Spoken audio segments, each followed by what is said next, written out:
عشرہ ذوالحجہ میں کون کون سے کام نیکی ہو سکتے ہیں؟ السلام علیکم۔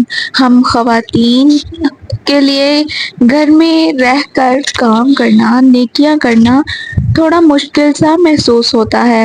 گھر میں رہ کر بھی بے شمار چھوٹی چھوٹی نیکیاں ان 10 دنوں میں کر کے بہترین اجر کما سکتے ہیں۔ سب سے پہلے گڈ ڈیڈز کی نیت کیجیے۔ اپنے آپ کو ہر وقت ذکر میں مصروف رکھیں۔ عام دنوں سے زیادہ اللہ کا ذکر کرتا ہے۔ کسی کو پانی پلا دیں، کسی کو کھانا کھلا دیں، کسی کی خدمت کر دیں۔ علم کا کوئی باب سیکھ لیں، انٹرنیٹ یا واٹس ایپ تعلیمی پروگرامز کے ذریعے۔ اگر کسی تعلیمی ادارے سے منسلک ہیں تو نیت کر لیں کہ 10 دن اپنے ساتھی طلباء یا استاد کو لفٹ دینی ہے تاکہ بآسانی وہ ادارے میں جا سکیں۔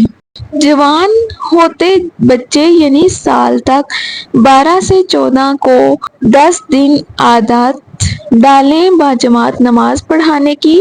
اگر ان کے والد نہیں جاتے تو وہ سب مل کر جائیں باجماعت نماز ادا کرنے کے لیے۔ خواتین سب مل کر گھر میں نماز پڑھیں۔ گھر کی صفائی ذوالحجہ کے عشرے کی اہمیت کو سامنے رکھ کر ان دنوں کی نیت سے کریں۔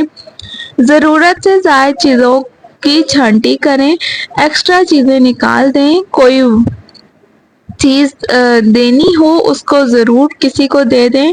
کسی بچے کو تعلیم دے دیں۔ کثرت سے صدقہ و خیرات کریں۔ صدقہ میں مال دینے کے علاوہ ضرورت سے زائد کھانا جیسے کیچپ، جیم کی بوتلیں کسی کو تحفہ بھیج دیں۔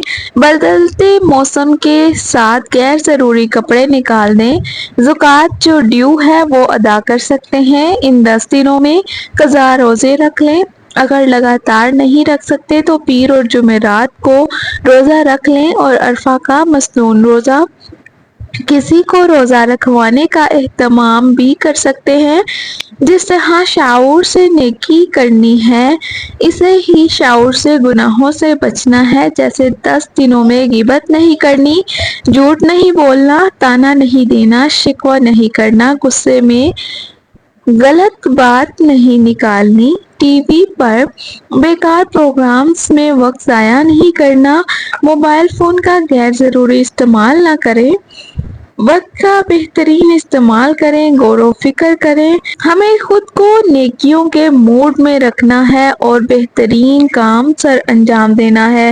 ہر وقت ہر لمحہ اپنے آپ کو نیکی تلاش کرنے میں اور نیکی کے ساتھ ہی کام کرنے میں مصروف رکھیں اور خود کو اللہ کے ذکر سے اور نیکیوں سے مصروف رکھیں۔ یہ 10 دن بہترین گزاریں۔